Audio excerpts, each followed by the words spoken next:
चलिए, सो चलो, aggregate supply तो सबको समझ में आ गया, सॉरी एग्रीगेट डिमांड सबको समझ में आ गया था। हमने 4 चीजें पढ़ी थी जब हम जीडीपी एट मार्केट प्राइस निकालते थे नेशनल इनकम में। The first was private final consumption expenditure, household और कंज्यूमर्स का। Then it was government final consumption expenditure, सिर्फ गवर्नमेंट का। देन जीडीसीएफ, जिसमें इन्वेस्टमेंट एक्सपेंडिचर आता था सबका, और फिर नेट एक्सपोर्ट्स। क्योंकि हमारे कीन्स चाचू ने सो कॉल्ड 2 सेक्टर मॉडल लिया है, जिसमें we have only household and firms, और क्लोज्ड इकोनॉमी हो गई automatically 2 sector model, closed economy को ही रिप्रेजेंट करेगा। तो आपका नेट एक्सपोर्ट उड़ गया जीडीपी में से, आपका सो कॉल्ड गवर्नमेंट भी उड़ गया क्योंकि 2 सेक्टर मॉडल है, तो 2 सेक्टर में गवर्नमेंट भी गायब रहेगा, as well as open economy नहीं होगी, क्लोज्ड होगी, इंपोर्ट एक्सपोर्ट भी नहीं हो रहा। इतनी बात खोपड़े में गई सबके, पक्का।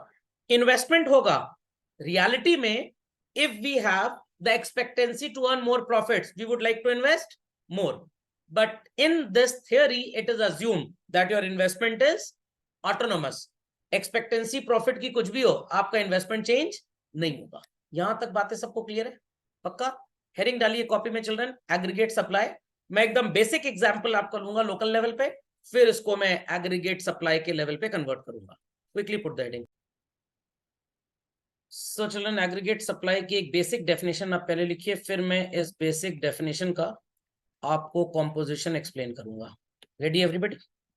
Right down. It refers to the total value of goods and services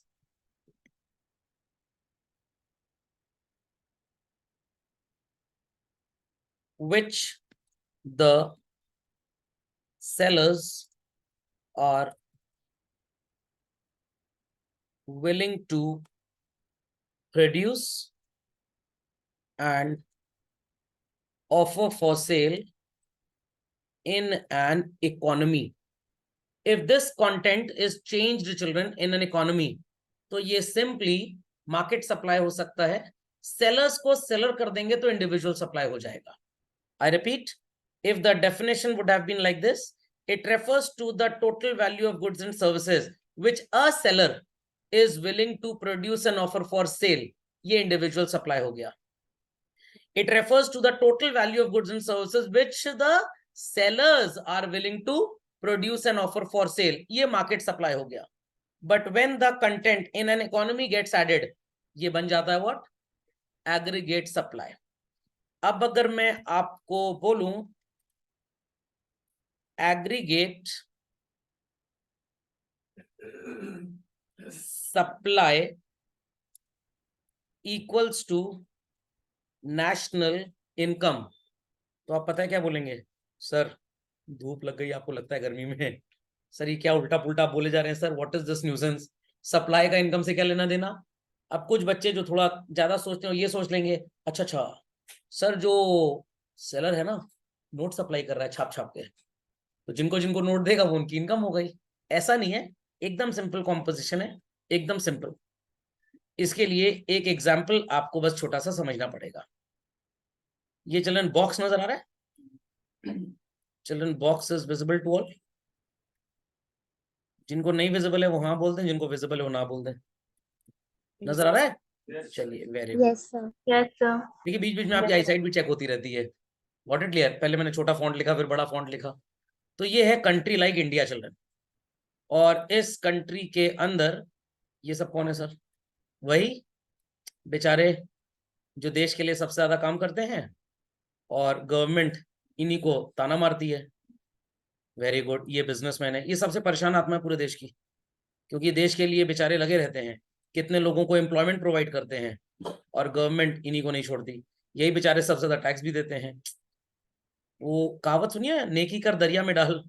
business में यही काम करता है, पूरे इकोनॉमिक सिस्टम को यही लोग चला रहे हैं बेसिकली, बट बेचारों की कोई खास रिस्पेक्ट ही नहीं है। और वो 400,000 करोड़ का कोई घोटाला कर दे नेताजी, सब उन्हीं पीछे भागने लग जाते हैं।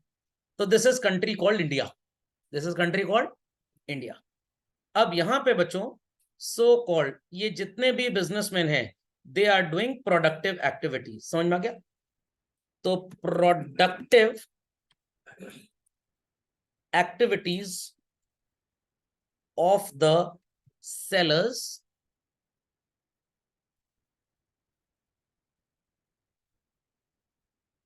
would enable the supply of goods and services. Do people agree with this? Do people agree with this? By employing, बच्चों बातें समझ में आ रही है? What is called as factors of production. तो ये जितने भी सेलर्स हैं ये फैक्टर्स ऑफ प्रोडक्शन को एम्प्लॉय करेंगे और गुड्स एंड सर्विसेज पब्लिक को ऑफर करेंगे. Is that understood well? चलिए ध्यान से सुनिए. मैं बार बार यही बोलता हूं कि नेशनल इनकम पढ़ना बहुत जरूरी है, बहुत जरूरी है for the purpose of studying what is called as theory of income and employment. तो ये फैक्टर्स ऑफ प्रोडक्शन को एम्प्लॉय करेंगे और गुड्स एंड सर्विसेज की सप्लाई होगी. तो एक छोटा सा एग्जाम्पल हम यहां पे लेंगे कि सेलर्स ने, चिल्ड्रन आई रिपीट, सेलर्स ने मार्केट में जो गुड्स एंड सर्विसेज सप्लाई किए दे वर ऑफ रुपीज 4,000 करोड़. कितने के गुड्स है? 4,000 crore. Were these goods being manufactured by employing robots, children? Not at all. How they were manufactured, children? By employing factors of production. I hope so आपने class 11th में इनके बारे में पढ़ा होगा. Whereas while taking NI lecture मैंने आपको factors of production के बारे में बहुत कुछ बताया हुआ है. So factors of production कौन है बच्चों? लेबर. फैक्ट्री आसमान में तो लगेगी नहीं और किसी को पैसे भी देने पड़ेंगे और सो कॉल्ड एंटरप्रेन्योरियल सर्विसेज भी इस पे लगेंगी. यस और नो चिल्ड्रन? पक्का? पक्का? चलिए तो यहां तक किसी को कोई प्रॉब्लम समझने में? चिल्ड्रन चिल्ड्रन यहां तक किसी को कोई प्रॉब्लम? चलिए moving ahead, moving ahead. So ये जो हमारे फैक्टर्स ऑफ प्रोडक्शन थे बच्चों, will they be working free of cost? No, ये बिना पैसा लिए काम नहीं करेंगे. लेबर के लिए क्या पे करना पड़ेगा चिल्ड्रन? वेजेस. लैंड के यूसेज के लिए रेंट. फॉर कैपिटल इंटरेस्ट और एंटरप्रेन्योर को profit. Logic is understood well? ये 4,000 करोड़ रुपए जो कॉस्ट आई, it is called as nothing but the selling price of goods and services. तो ये जो बिजनेसमैन ऑल इंडिया थे, इन बिजनेसमैन ने सोचा कि भाई गुरुद्वारे में या भंडारे में लंगर में तो खाना खाना नहीं है, रसोई में चूल्हा चलना ही चलना है, तो भाई बिना प्रॉफिट के हम बिजनेस नहीं करेंगे. तो इन्होंने 800 करोड़ रुपए प्रॉफिट कमाना है. 600 crore would be given to that person who lends money, जिसने कैपिटल लगाया. और फैक्ट्री कोई आसमान में तो लगी नहीं थी, हवा में तो लगी नहीं थी कि योगा करके लाइट महसूस करने लगे फैक्ट्री और उड़ गई. तो लैंड जिसको यूज किया फैक्ट्री सेटअप करने में children, so called 2,000 crore rupees उसका किराया था. What is 2,000 plus 600 plus 800? 34. लोगों को किराया थोड़ा ज्यादा लग रहा है तो चलिए थोड़ा सा कम कर देते हैं. 900 crore children. 9 plus 6 is 15. 15 plus 8 how much? 23. 1,700 crore रुपए is paid in the economy as wages.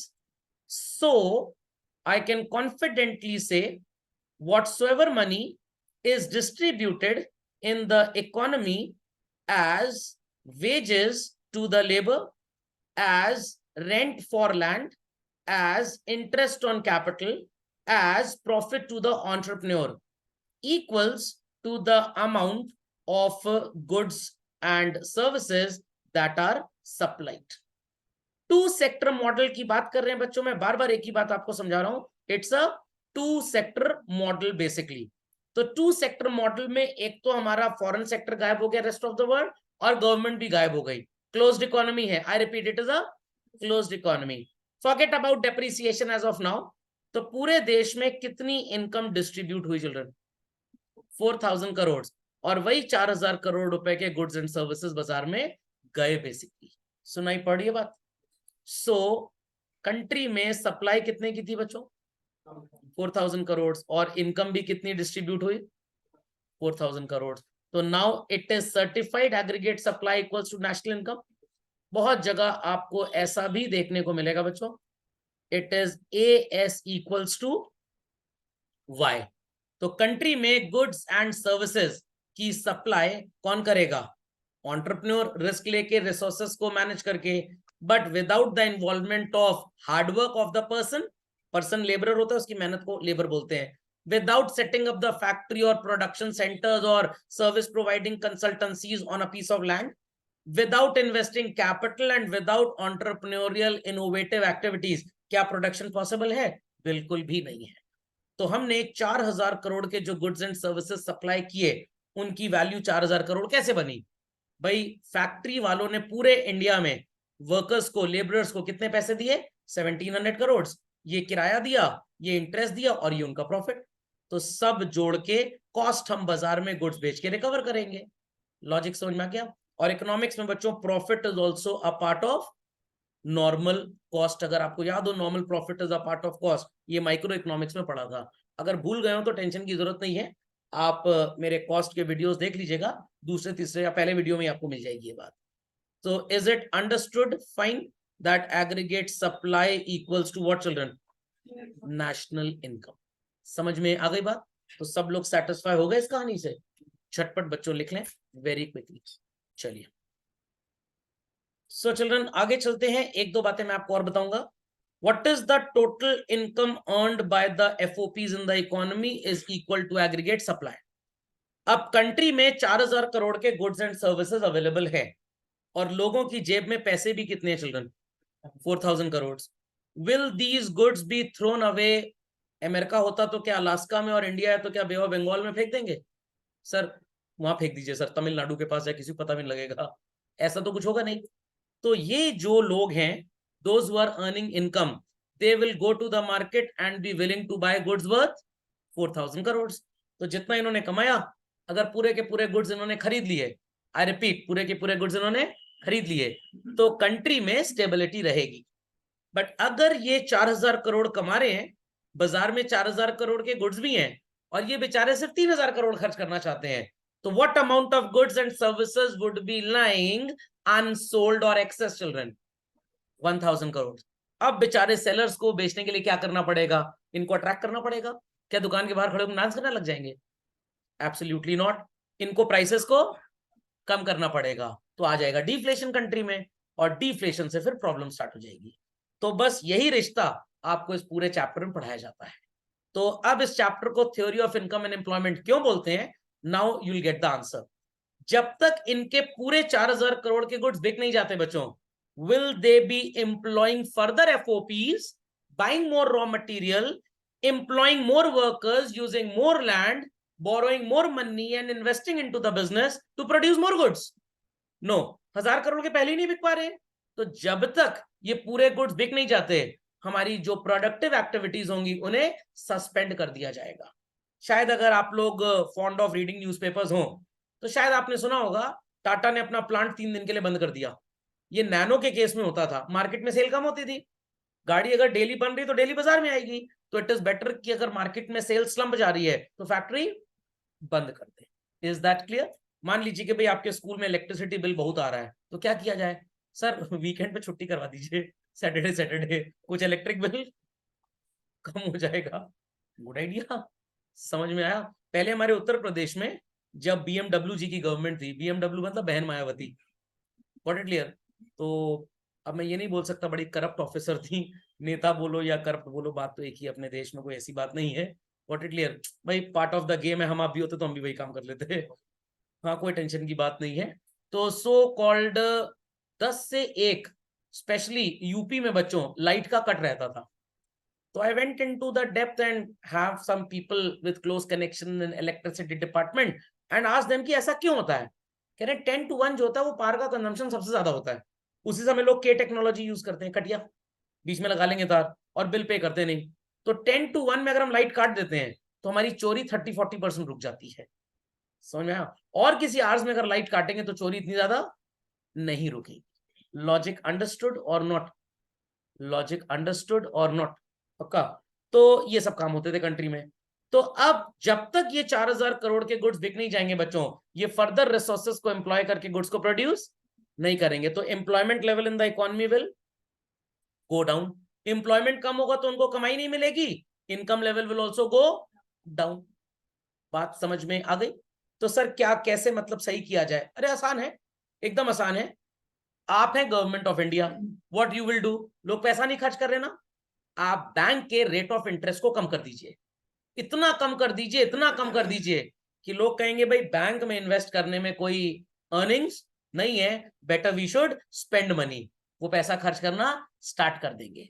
When I talk about goods and services, I talk about real estate also, I talk about gold also, I talk about building also, flat also, apartment also, motorcycle also, car also. अब मान लीजिए आपके पापा के पास 5 lakh rupees surplus है और उन्हें पता है बैंक की एफडी में 1% का इंटरेस्ट मिलेगा, सिर्फ 1%। तो कहेंगे 5 लाख की एफडी पे 1% का इंटरेस्ट मिलना है, क्या फायदा एफडी कराने से, चलो 5 लाख रुपए में वर्ल्ड टूर कराएं या इंडिया टूर कराएं, या चलो 5 लाख में कोई कार या टू व्हीलर बढ़िया खरीद के अपने बच्चे को दे दें, मतलब आपको दे दें, तो क्या होगा, कंट्री में demand for goods and services बढ़ जाएगा। तो गवर्नमेंट क्या खेल करेगी, रेट ऑफ इंटरेस्ट कम कर देगी। दूसरा, ये तो मॉनेटरी पॉलिसी था, गवर्नमेंट टैक्सेशन को कम कर देगी, आपसे हम कम टैक्स लेंगे तो you will be having more money to spend, आप खर्च करना स्टार्ट कर दोगे। फंडामेंटल लॉजिक इज क्लियर और नॉट? तो इसलिए आपको ये चैप्टर पढ़ाया जाता है ताकि आप इकोनॉमी को कैसे स्टेबलाइज करें, इकोनॉमी में इनस्टेबिलिटी आती कैसे है, दैट इज टॉट, एंड कैसे उसको स्टेबलाइज करना है। अगला एग्जांपल चल रहा है, कंट्री में गुड्स कितने के हैं, 4000 करोड़, इनकी जेब में पैसे भी कितने हैं, 4000 करोड़। इन्होंने 2-4 प्रोमोज देख लिए यूट्यूब पे आईफोन 29 के, इन्होंने 2-4 वीडियोस देख लिए लग्जूरियस कार्स के, इन्होंने एयर ट्रैवल के कुछ वीडियोस देख लिए। अब इनकी औकात तो नहीं है खर्च करने की, बट ये 5000 करोड़ का खर्चा करना चाहते हैं, चाहे बोरो करना पड़ जाए। तो कंट्री में goods are available at a lesser quantity, but these people have the capacity to spend more, borrow करके खर्च करेंगे बट खर्च करेंगे। तो इन दैट केस अब कंट्री में गुड्स एंड सर्विसेज की अवेलेबिलिटी कम हो गई, बट लोगों की डिमांड बढ़ गई। तो भाई लोगों की डिमांड बढ़ेगी, गुड्स है नहीं, शॉर्टेज हो जाएगा बाजार में। शॉर्टेज के केस में what will happen to the prices children, price will go up, price बढ़ जाएगा, आई रिपीट प्राइस बढ़ जाएगा। प्राइस बढ़ेगा तो बच्चों इन्फ्लेशन, सर कैसे मतलब फिर सब ठीक किया जाए, बैंक रेट ऑफ इंटरेस्ट बढ़ा देगा। When rate of interest goes up, least people will come and borrow money, I repeat, rate of interest बढ़ गया, अब लोग बोरो नहीं करेंगे, जब बोरो नहीं करेंगे तो उनकी जेब में पैसे आएंगे नहीं, जब जेब में पैसे आएंगे नहीं तो ठेंगा खर्च करेंगे वो लोग। नहीं समझ में आ रही बात? ये है fiscal sorry monetary policy children. What, हम मनी सप्लाई की बात कर रहे थे। दूसरा हथकंडा निर्मला आंटी अप्लाई करेंगी। अब सर ये निर्मला आंटी कौन है? अरे अनुराग भैया जिसके असिस्टेंट हैं। अब सर ये अनुराग भैया कौन है? अरे अनुराग ठाकुर जी, और निर्मला आंटी हमारी मौसी जी, सो कॉल्ड फाइनेंस मिनिस्टर, इन्होंने कैबिनेट से, एकेडमिशियन से, मेरे से डिस्कस नहीं किया मतलब, और टैक्स रेट बढ़ा दिया। Most of the income of yours would be taken away by the government as a part of high tax. तो आपके पास खर्च करने को बचेगा नहीं, खर्च करने को बचेगा नहीं, आप बाजार जाओगे नहीं, आप बाजार जाओगे नहीं, अनऑप्शन आप उलझलूल खर्च नहीं करोगे। शॉपकीपर मरता क्या ना करता, he would reduce the price of goods and services, automatically inflation would be controlled. ये है फिस्कल पॉलिसी। समझ में आई बात कि नहीं आई बात? खोपड़े में बात गई? पक्का समझ में आ गया? तो इसको झटपट बच्चों आप लिख लीजिए, पूरी ये जो मैंने व्याख्यान दी है आपको, इसको वीडियो देखकर कहीं नोट डाउन कर लीजिएगा, तो आप इस चैप्टर में कभी भी कहीं पे भी गलती करेंगे ही नहीं। समझ में आ गई बच्चों बात? कोई क्वेरी है तो प्लीज आस्क। तो let's proceed further children, let's proceed further. थोड़ा सा फॉर्मली देख ले क्या है। हाँ, जो जो मैंने बताया था वही है, बट अगर मैं ऐसे ही समझाता, aggregate supply is national income, चलो बच्चों आगे चलते हैं। आप कहते सर क्या बड़ा बढ़ाए जा रहे हैं आप sir, please get a mental checkup done. आप सब मेरा रांची का फ्लाइट का टिकट करवा देते। ओके, तो ये समझ में आ गया एग्रीगेट सप्लाईज नेशनल इनकम, क्योंकि अब सीबीएसई इसी तरह के क्वेश्चन और आईएससी पूछता है, prove how aggregate supply is equal to national income. तो ये जो मैंने ज्ञान आपको उड़ेला है, यही ज्ञान आपको वहां पे बेच के आना है। Logic understood? चलिए सो ये समझ में आ गया, AS equals to Y children. So what are the components? Sir यहाँ पे आया सी मतलब अपनी कमाई में से जो आपने खर्च कर दिया, और एक तो वो भी याद होगा, भिखारी भी खर्च करता है, कॉल्ड एज व्हाट, छतरी वाला ए, ऑटोनोमस कंजम्पशन। और एस क्या है? जो आपने खर्च नहीं किया, दैट इज सेविंग। सर आपने तो सेविंग वहां पे पढ़ा दिया था, वहां उसका कोई काम नहीं था। तो एडी जब हम पढ़ते हैं बच्चों, तो सो कॉल्ड हम दो बातों का जिक्र करते हैं, कंजम्पशन एंड इन्वेस्टमेंट। सर वहां पे सेविंग आप क्यों नहीं बोल रहे थे? मैं ये भी आपको बता रहा हूं, बिल्कुल परेशान मत होइए, बिल्कुल परेशान मत होइए। अपनी कॉपी में एक धमाकेदार एग्जाम्पल लिखिए बच्चों।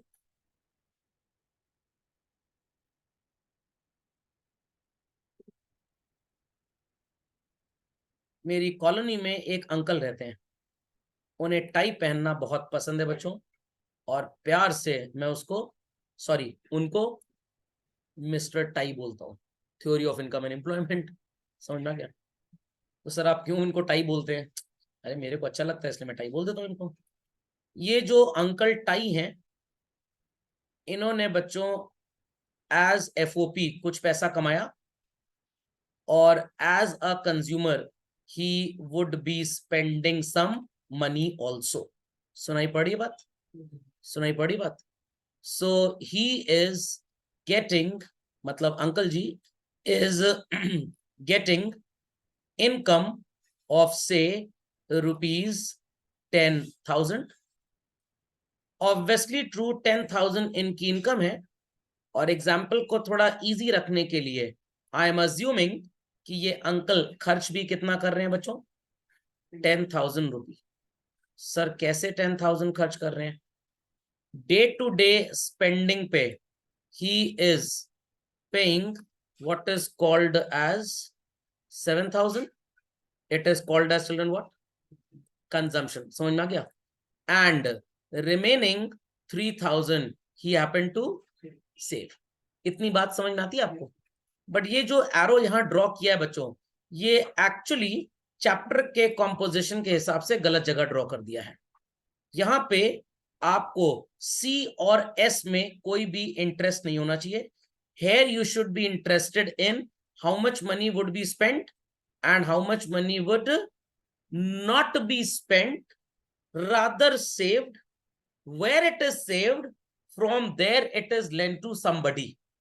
Then when it is put into a productive venture, तब आप इसे इन्वेस्टमेंट बोलेंगे। तो कॉमर्स की भाषा में जो पैसा नहीं खर्च हुआ वो सेविंग होता है, but theory of income and employment की भाषा में इसको ही सेविंग बोलते हैं। कॉमर्स की भाषा में जो पैसा आपने खर्च नहीं किया, बचा लिया, वो इन्वेस्टमेंट भी होता है, but theory of income and employment में थोड़ा सा डिफरेंस है children. Whatsoever money you earn is your income, उसमें से जो खर्च कर दिया वो कंजम्पशन, जो नहीं खर्च किया that is called as saving.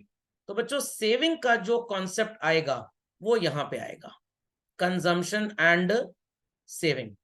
तो 7,000 रुपी ये खर्च कर देंगे और 3,000 रुपी ये सेव करेंगे। ये 3,000 रुपए इन्होंने बैंक में म्यूचुअल फंड में सेव किया, और जब ये पैसा आगे सो कॉल्ड चैनलाइज होके किसी को लेंड कर दिया जाएगा, then it will carry the sticker what is called as investment. और कंट्री में बच्चों अगर 10,000 करोड़ की इनकम और 10,000 का ही एक्सपेंडिचर है, तो देयर वुड बी स्टेबिलिटी, कोई भी इन्फ्लेशन डिफ्लेशन नहीं होगा। तो याद रखिएगा हमेशा, जब आप एग्रीगेट डिमांड पढ़ेंगे तो इट इज C&I, जब आप एग्रीगेट सप्लाई पढ़ेंगे तो it is C&S। Got it clear? तो एज एन इनकम अर्नर मैं अपनी बात कर रहा हूं, मैंने जो पैसे कमाए I will spend some money on my day to day needs, ये C हो गया। Remaining money which I have not spend, I will keep it, I will invest it somewhere. इसे बच्चों सेविंग ही बोलेंगे, शब्द कोई भी हो, बट जब ये पैसा चैनलाइज होके कंट्री में कहीं प्रोडक्टिवली यूज होगा, then it will carry the tag of investment. नहीं समझ में आई बात? समझ में आ गई बात? पक्का? भैया के लिए घर वालों ने रिश्ता फाइनल कर लिया, शादी है अगले साल जुलाई में 5 तारीख को। 5 जुलाई से पहले you will call the girl as होने वाली भाभी जी। 5 जुलाई से भाभी जी, होने वाली वर्ड हट जाएगा। तो ये होने वाला ही S और I का डिफरेंस है। Fundamental is getting clear children? फिर से सुन लीजिए, एज एन अर्नर मेरे पास जो पैसे आएंगे मैं उसमें से कुछ खर्च करूंगा, इट इज सी। कुछ नहीं खर्च करूंगा, I will save that, it is S, full stop. Now I am going to the market. अब मैं अर्नर नहीं हूं, अब मैं स्पेंडर हूं, मैं कंज्यूमर हूं। अब वो पैसे लेके जब मैं बाजार जाऊंगा, जितने पैसे मैंने खर्च कर दिए, इट इज कंजम्पशन एक्सपेंडिचर। जितना पैसा नहीं खर्च किया, प्री अज्यूम्ड कहीं पे वो गया है, एलोकेट हुआ है। मेरे लिए पहले वो सेविंग था when I was an earner. अब जब मैंने उस पैसे को कहीं पे इनपुट कर दिया, ऑब्वियस सी बात है वो आगे कहीं प्रोडक्टिव रिसोर्स पे जाएगा। लिंक्ड है बच्चों, एकदम linked. I hope so I am not very fast. मेरे को बैंक बोलेगा 12% इंटरेस्ट है, मैं झटपट चला जाऊंगा। बैंक बोलेगा 5% इंटरेस्ट है, मैं शायद ना जाऊं। तो मैं इन्वेस्ट तभी करूंगा जब मेरे को कुछ रिटर्न्स मिलेंगे। अंडरस्टैंडिंग? और बैंक मेरे को रिटर्न तब देगा जब बैंक को पता है कि सौरभ सर से लिया हुआ पैसा आगे हम किसी बिजनेसमैन को देंगे 20% पे, उससे 20% इंटरेस्ट कमाएंगे, इन्हें 15% देंगे, 5 हम बचा लेंगे। Is that clear? तो जब मेरा पैसा इन्वेस्ट होगा, जब मेरा पैसा प्रोडक्टिव रिसोर्स पे इंप्लॉय होगा, तब हम उसे इन्वेस्टमेंट बोलेंगे। तो ये एक ही पर्सन है मिस्टर टाई, जब इनके पास पैसे आते हैं, he has the intention to spend and not to spend. तो whatsoever intention is there to spend, आप उसे C बोलेंगे, consumption expenditure. And whatsoever is the intention of not to spend, आप इसे S बोलेंगे। अब जब मिस्टर टाई बाजार जाते हैं पैसे खर्च करने के लिए और खर्च कर दिया, तो इट इज सी, या खर्च करने की सोच ने पड़ा था ना, प्लान्ड एक्सपेंडिचर, तो ये भी कंजम्पशन एक्सपेंडिचर। और जो नहीं खर्च किया, he'll put it somewhere, from there it will be employed somewhere, then it will carry the tag of investment। Khopde में बात गई। तो एक ही पर्सन के दो पर्सपेक्टिव से आपको ये बातें पढ़नी होती है। अंडरस्टूड? प्लीज इसको नोट डाउन कर लीजिए बच्चों। कोई क्वेरी है तो प्लीज प्रोसीड फर्दर। चलिए बच्चों, let's continue. So aggregate supply and income, that is consumption and saving, ये तो बता दिया मैंने आपको। तो that part of money which we earn is Y children, उसमें से जो खर्च कर देते हैं वो कंजम्पशन, और जो नहीं खर्च करते वो सेविंग। और जब वो चैनलाइज होता है तब इन्वेस्टमेंट बनता है। ओके, चलिए, इतना सबको समझ में आ गया? चिल्ड्रन, एग्रीगेट सप्लाई शेड्यूल आपको नजर आ रहा है? जो लिखा है ये तो आप लिखेंगे। I am putting some more content to this and I want कि आप वो भी लिख लें।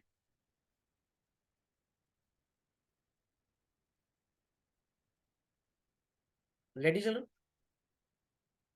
So like we had aggregate demand schedule, similarly we are having aggregate supply schedule. After 50 we'll write 60, 70, 80, 90, 100 and 110. 45, then 50 children, 50 के बाद हो जाएगा 55, then 65, then 70, then 75 and then 80. ये 5 पे चेंज हो रहा है ना, 20, 25, 30, 35, 40, 45, 50, 55, oh sorry, 60, 65, 70 and 75. So बच्चों, you earned 60, spent 50, how much you will be saving? 10. 70 रुपए कमाए, 55 खर्च कर दिए, सेविंग कितनी है चलना? 15. 80 earned, 60 spent, saving is 20. 90 earned, 65 spent, saving is 25. 100 earned, 70 spent, saving is 30. 110 earned, 75 spent, saving is what? Got it? Chaliye. 50 plus 10 is 60 children again. This would be 70, 80, 90, 100, 110.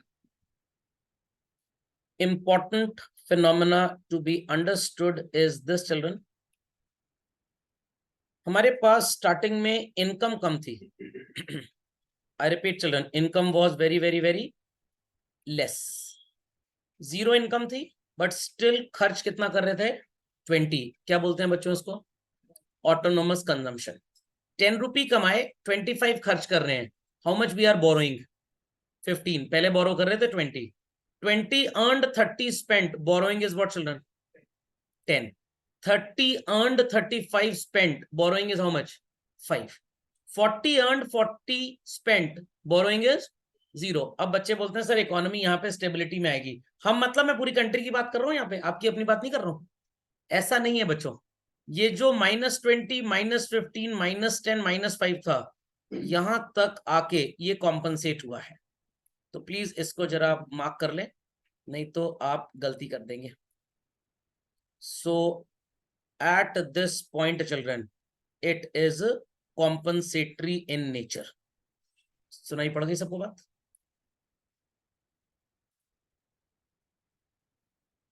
So when we talk about stability, I repeat children, we talk about stability, तो हम इस point पे आते हैं। And thereafter you must be seeing so called आपकी जो savings हैं वो रियलिटी में प्लस हो रही हैं, बिकॉज जितना यहां पे आपका बोरोइंग था, here the borrowings get compensated, and here actually the process of economic growth starts. समझ में आ गया? नेवर नेवर नेवर अज्यूम कि यहां पे स्टेबिलिटी आ गई और यहां से इकोनॉमिक ग्रोथ स्टार्ट हुआ, एकदम बकवास। इकोनॉमिक ग्रोथ स्टार्ट वहां पे होगा where negative savings after being compensated result into some savings. तो at the level of income being 90 the economy starts growing, at the level of income being 80 economy has attained its stability. तो you can say कि 1947 में अंग्रेज जब थे या गए तो हमारे हालात ऐसे थे। Got it clear? We cannot say कि 47 16 अगस्त को हम ऐसे हो गए। No no no no. 91 तक ये जो बोरोइंग्स वगैरह थी ये कवर अप हुई। उसके बाद जब न्यू इकोनॉमिक पॉलिसी बनी तो इंडिया में ग्रोथ स्टार्ट हुई। समझ में आ गया? पक्का? इसको अपडेट करिए झटपट। Let's move further children, let's move further. So ये है बच्चों एग्रीगेट सप्लाई कर्व। इस कर्व को जब हम पढ़ते हैं बड़ा मजाक सूझता है हमको, इसलिए क्योंकि भाई एग्रीगेट सप्लाई और नेशनल इनकम तो एक ही चीज है, तो ये स्लोप किस चीज का है बीच में? फिर नहीं समझ आया? नहीं समझ आया?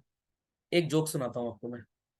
2 बनानास वर देयर, मैंने आपको भेजा कलेक्ट करने के लिए, एक आपने रास्ते में खा लिया। समझ में आ गया? तो आपसे मैंने पूछा भाई आपको 2 बनाना बोला था, कहाँ गया? तो आपने कहा आपके सामने तो है। मैंने कहा ये तो एक ही है, एक तो बना दिया ना। मैंने कहा एक ही तो है तो एक बना दिया ना। बनाना से आपने मेरे को बेवकूफ बना दिया एक्चुअली में। तो ये 2 बनाना थे।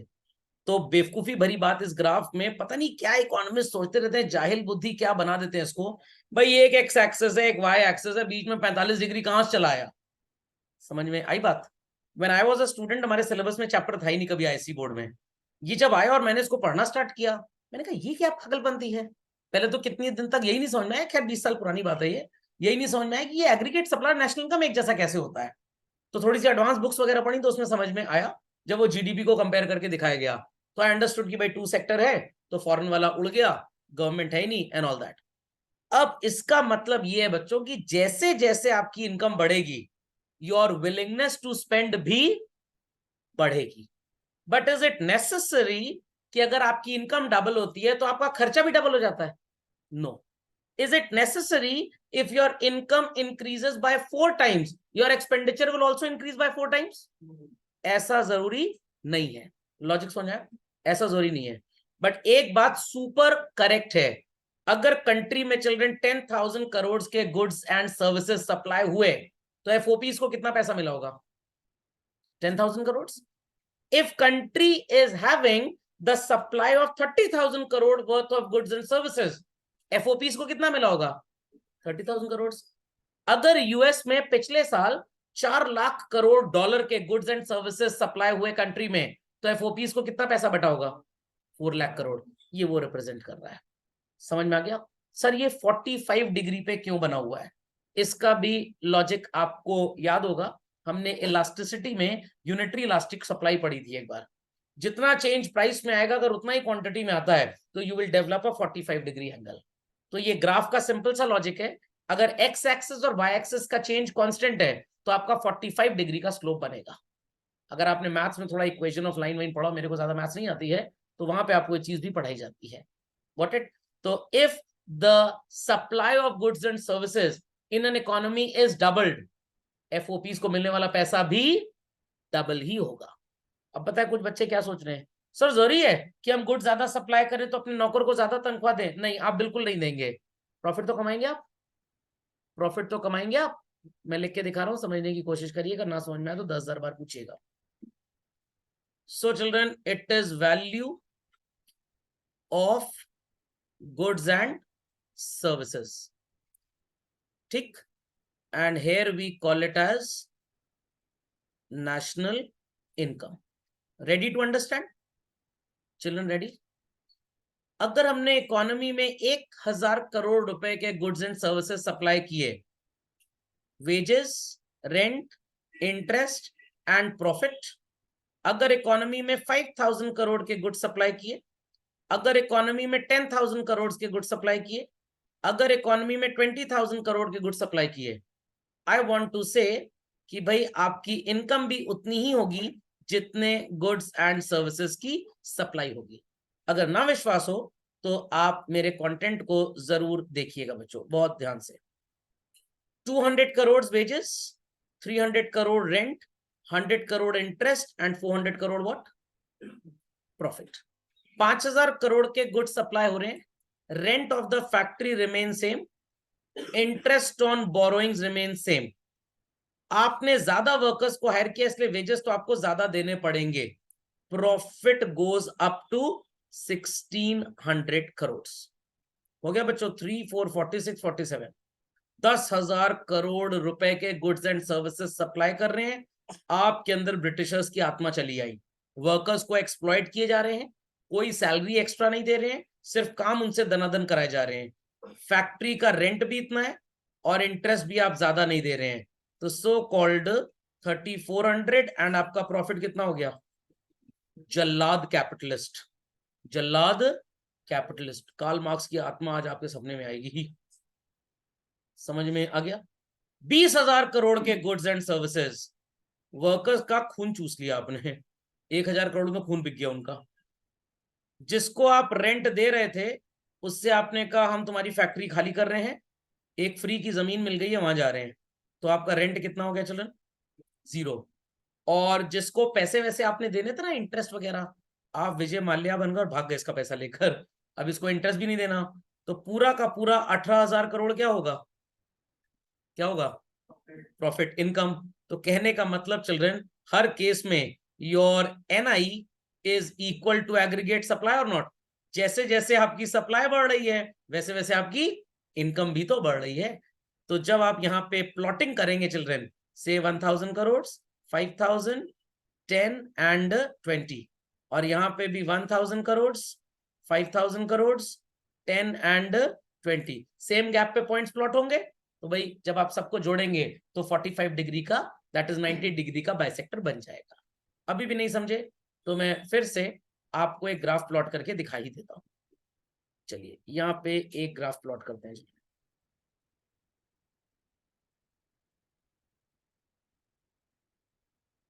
Ready everybody? बनाइए। So called X axis and Y axis.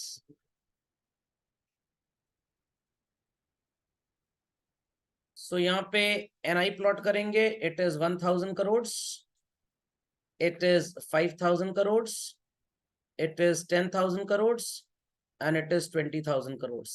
Please keep it equidistant children. Supply 1,000 crore, 5,000 crore, 10,000 crore और 20,000 करोड़।